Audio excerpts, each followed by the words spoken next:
Hello, welcome to Lemon Studios, where we talk anything and everything entertainment. I'm, of course, the Lemon himself, Zeke Lemon, and this is my review for Monday Night Raw. But before we get into that, let's get the house clean out of the way. Share and leave a like. Comment below, let me know your thoughts on Monday Night Raw, and of course, hit that subscribe button as it helps me grow into a YouTube career. I would greatly appreciate it. Now, all that out of the way, let's get into the review, shall we? So, another week done on this road to WrestleMania. I do believe that we are now 3 weeks away from WrestleMania, and what I'm seeing online, it honestly makes me want to turn online off, because I swear it's just so negative right now online. But overall, what I'm getting is that this is the weakest road to WrestleMania. Nay, the weakest road to WrestleMania ever. And I just highly disagree. Now, if you want to say this is the weakest road to WrestleMania since Triple H has taken over, sure, I won't disagree with that completely. I will say, for the most part, I think this is like right under 40. I don't, like, yeah, it goes to me 39, 42nd, and then 41's in third. But I also just don't subscribe to this notion of, well, this is the weakest road that he's done, so therefore he has no idea what he's doing anymore. He has Booker burnout, is what I'm hearing, or what I'm reading anyways. What I should say, he has Booker burnout. He doesn't know how to book a show anymore. He doesn't know what to do. He's horrible. It's bad. It's just awful. It's just really awful. I don't subscribe to that whatsoever. It's just one of those things, like, it's third, therefore it's third. That doesn't necessarily mean it's bad. Just because it's in last place doesn't mean it's horrible. There's been a lot of things within great franchises that have been last, but they are still very good. How to Train Your Dragon trilogy, right? The third one is the weakest one, but it's still a pretty decently good movie. The Avengers movies, to me personally, I liked all four of them. And, you know, Age of Ultron is the weakest out of the four. Doesn't make it a bad movie. It's fine. Lord of the Rings, that trilogy, the first one is the worst one out of all three. Doesn't make it a bad movie. It's still very good. So yeah, when it comes to this road to WrestleMania, sure, out of the three that he's done, 39, 40, and 41, is it the weakest? Sure, but I don't think it's bad. Everyone's saying, oh, only Cody and Cena are the only things that feel like Mania. Sure, but last year, what was the only thing that truly felt like Mania? It was The Rock and Cody Rhodes, and they were fighting on night one within tag team matches. The main event overall wasn't really feeling like Mania because it was an afterthought to Cody and The Rock. So at least now, our big fight feel that's going to close out Mania overall on night two actually does feel like Mania worthy. As long as you get the main event, you're fine. But I will also argue some of the other matches feel like Mania too. I like the triple threat between Punk, Roman, and Rollins. I would have liked all three of them on this show. I think this is a detriment to, you know, hey, Roman doesn't want to work Mondays on this international tour anyway. I think when they go back to the States, I think Cody and Cena go to SmackDown, or Cody goes to SmackDown, and then Roman and all of them go to Monday nights because they'll be in the States, and I guess it's easier for him. That's what I've heard anyway. I don't know how true that is. But yeah, you know, they had Rollins on last week. I was like, this could have been an email. They had Punk on this week, and I also think this one could have been an email. It was just like, well, we need one of them to be on the show at least, and Roman's not available, and we did Seth last week, so Punk, it's you. And, you know, it is what it is, but I do like the match. I do feel like it feels like Mania. Punk brought in the Shield. He created it. They made the Shield is one of the most important factions ever. If they incorporate that into the storyline a little bit, I think it does become more beefy. Now, with that being said, I still think Io, Rhea, and Bianca should close out night one overall. Maybe night two, that triple threat opens up. Or, you know, maybe it opens up night one. Or maybe, you know, it's a semi-main event just to really bump it up a little bit. Go back-to-back on triple threats, or triple threat, then Cena and Cody. But, you know, I still think that one should main event. I like the segment that we did here. Again, I just really wish we would have confirmed it. Again, we have 4 weeks to go, or 3 weeks to go now after tonight.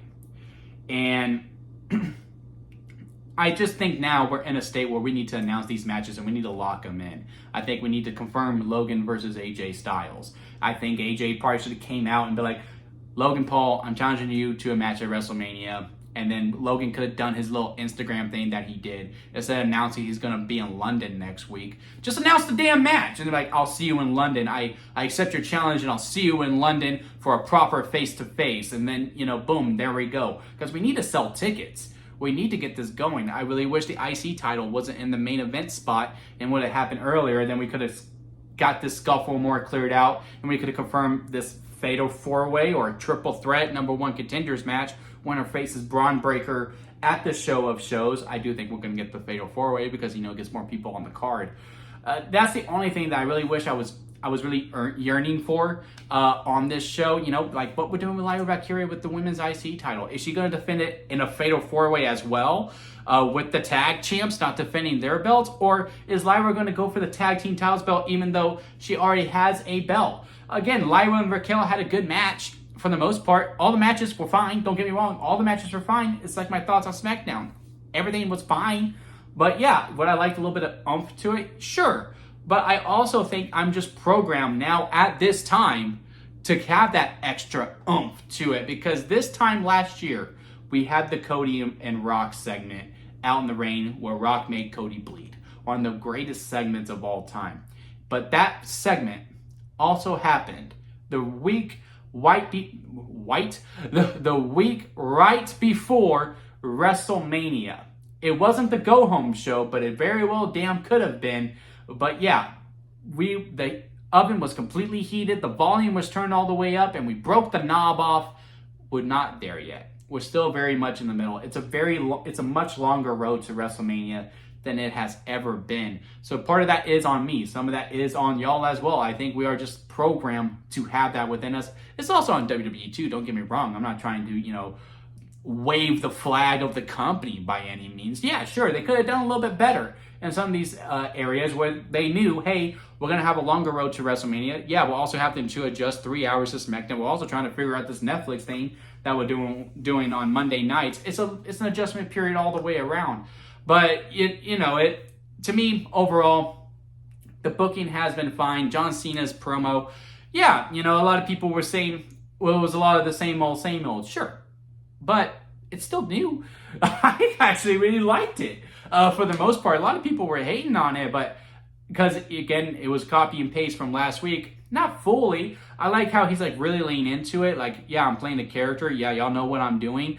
And how he's going to destroy wrestling. I thought that was really, really fun stuff. I will say for round 3, maybe Cody comes out first. Or before Cena speaks, Cody comes out. Because we do need the proper back and forth between them. Because as far as I know, after next week, Cena's next appearance is Mania itself.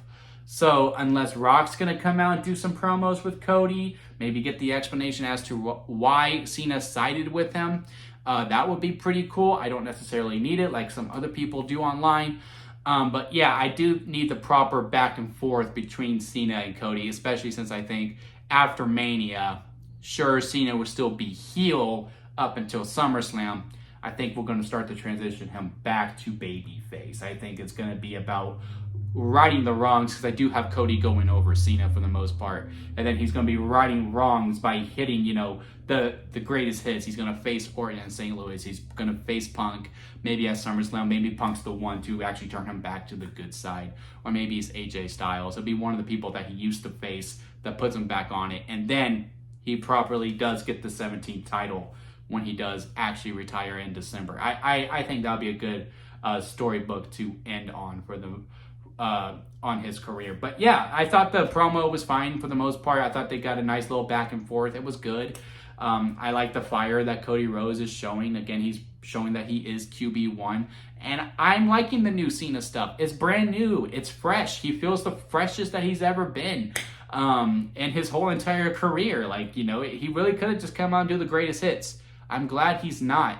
I will say, because I do need the proper back and forth, and again, we have 3 weeks later for this, and this is going to main event Mania overall, which it should. The build is going to be better than the match itself. Now, wherever you land on that, not with WrestleMania as a whole, just Cody and Cena, because again, Cena, there's a reason why he's doing the retiring tour. He knows he cannot go like he used to anymore.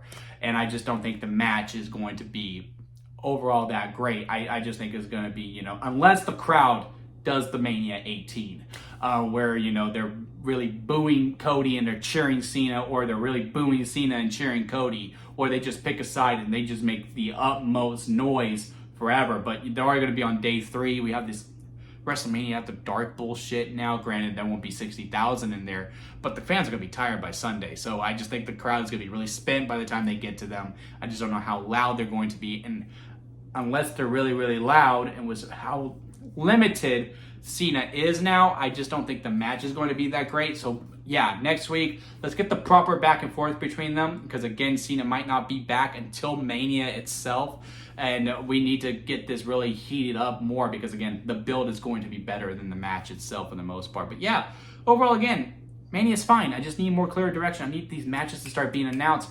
I wish we really would have confirmed Io versus Rhea versus Bianca.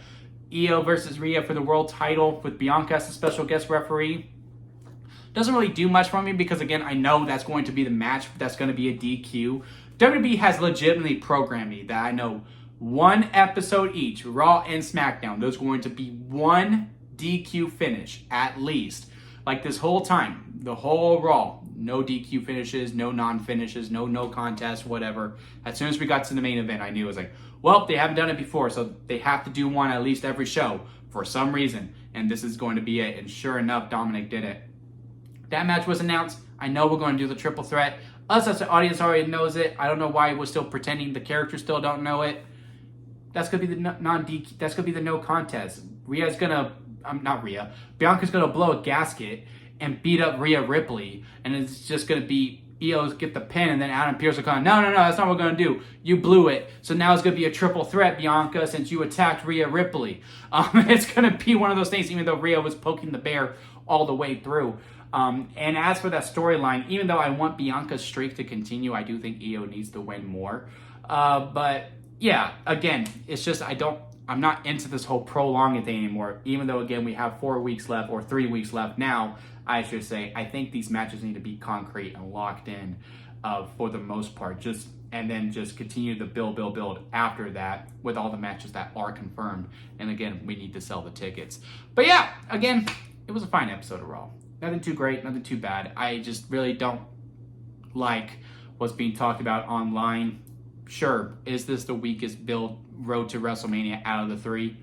I don't fully disagree with you, but that doesn't make it bad. That does not make it a bad road to WrestleMania.